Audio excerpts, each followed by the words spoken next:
Hello everyone, hope you all are doing well. Welcome back to another episode of Day in My Life vlog. ஒரு சின்ன கதை பேசிகிட்டே என்னோடய ரொட்டீனுக்குள்ளே போகலாமா? ஆக்சுவலாக நம்ம எல்லாருக்குமே ஒரு ஃப்ரெண்டு இருப்பாங்க.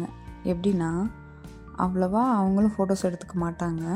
நம்ம ஃபோட்டோஸ் எடுக்க கூப்பிட்டாலுமே அந்தளவுக்கு இன்ட்ரெஸ்ட் காமிச்சிக்க மாட்டாங்க. எப்படி சொல்கிறதுனா ஒரு ஷை டைப் அப்படின்னு சொல்லலாம். அப்படிப்பட்ட பர்சன் தாங்க நானும். ஐடியில் ஜாயின் பண்ண புதுசுலலாம் ரொம்ப பயமாக இருந்துச்சு. டெஃபினட்டாக அந்த ஃபீல்டு நம்மளுக்கு செட்டே ஆகாது அப்படிங்கிற ஒரு ஃபீலிங். ஏன்னா என்விரான்மெண்ட் அப்படி இருக்கும். எல்லாருமே நம்மளோட க்ரூம்டாக இருப்பாங்க.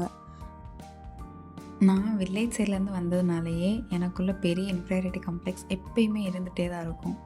அதனாலேயே கிளாஸில் 2 பேர் தவிர வேறு யாரு கூடயுமே அதிகமாக பேசிக்கிறவே மாட்டேன்.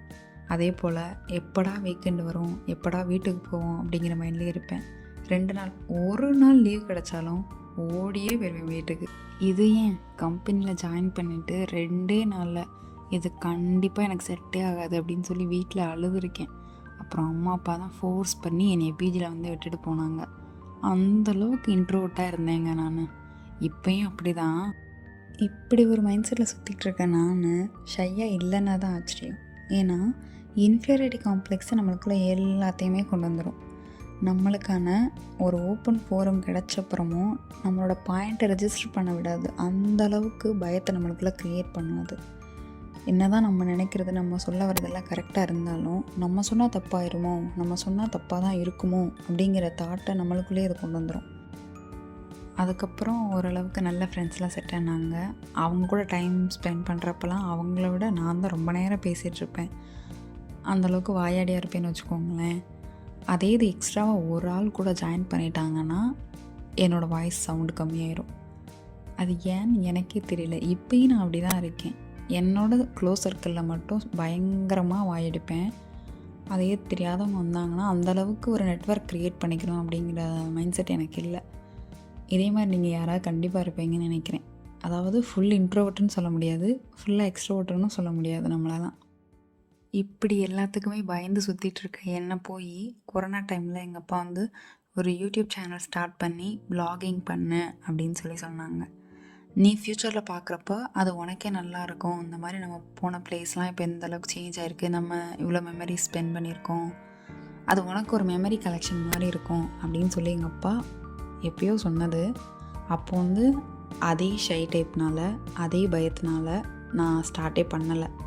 ஆனால் இப்போ அவ்வளோ ரிக்ரெட் பண்ணுறேன். ஏன் நம்ம அப்போவே பண்ணலை? பண்ணியிருந்தோம்னா டெஃபினட்டாக அட்லீஸ்ட் இன்றைக்கி ஒரு நல்ல பொசிஷனில் இருந்திருப்பேன். இல்லை நல்ல பொசிஷனில் இல்லைனாலும் நான் ட்ரை பண்ணேன்ப்பா, என்னால் முடிஞ்ச அளவுக்கு பெஸ்ட்டாக கொடுத்தேன், பட் அது எனக்கு ஒர்க் அவுட் ஆகலை அப்படிங்கிற ஒரு சாட்டிஸ்ஃபேக்ஷனால் எனக்கு இருந்திருக்கும். அது எதுவுமே பண்ணாமல் ஜஸ்ட்டு பயத்தினாலே விட்டதுனால இப்போ எனக்கு ரிக்ரெட்டை தவிர வேறு எதுவுமே இல்லை. இவ்வளோ லேட்டாக நான் ரியலைஸ் பண்ணது ஒரே ஒரு விஷயந்தான். எந்த சுச்சுவேஷன்லையுமே நம்ம பேரண்ட்ஸ் சொல்கிறது டெஃபினட்டாக நம்மளுக்கு கரெக்டாக தாங்க இருக்குது. நம்ம அதை ரியலைஸ் பண்ணுறதுக்கான டைம் தான் ரொம்ப அதிகமாகிடுது. நம்ம லைஃப்பில் ஒரு சில விஷயங்களுக்காக ரொம்ப வெயிட் பண்ணிகிட்டே இருப்போம். அது நடக்கலை அப்படின்னா அதை பற்றி யோசிச்சுட்டே இருப்போம். டைம் கிடைக்கிறப்பெல்லாம் நம்ம மைண்ட் ஆட்டோமேட்டிக்காக நம்மளுக்கு ஏன் அது கிடைக்கல, நம்மளுக்கு ஏன் அது நடக்கலை, நம்மளுக்கு மட்டும் ஏன் நடக்கலை, மற்றவங்களுக்குலாம் ஈஸியாக நடக்குது அப்படிங்கிற ஒரு தாட்டுக்குள்ளேயே போகும். அது டெஃபினட்டாக நம்மளுக்கு ஒரு டிப்ரெஷன் தான் க்ரியேட் பண்ணுது. அப்படி ஒரு சுச்சுவேஷனில் இருந்தப்போ தான் என் சிஸ்டர் என்னை இன்சிஸ்ட் பண்ணி, நீ ஒரு யூடியூப் சேனல் ஸ்டார்ட் பண்ணு, make yourself busy every time, அப்போ தான் உனக்கு மற்ற விஷயங்களை பற்றி யோசிக்கிறதுக்கான டைம் கம்மியாகும், நீ ஃப்ரீயாக ஃபீல் பண்ணுவேன் அப்படிங்கிறதுக்காக ஸ்டார்ட் பண்ண சொன்னாங்க. அப்போது எனக்கு ஸ்ட்ரைக் ஆச்சு. இந்த டைம் விட்டுட்டேன்னா டெஃபினட்டாக again I am going to regret for the lifetime. அதனால் ஸ்டார்ட் பண்ணிட்டேன். ஸ்டில் என்னோடய ஃபேஸை காமிச்சு வீடியோ போடுறதுல எனக்கு அவ்வளோ தயக்கம் இருக்க தான் செய்யுது. ஏன்னா அந்தளவுக்கு ஒரு கேமரா பர்சன் நான் கிடையாது.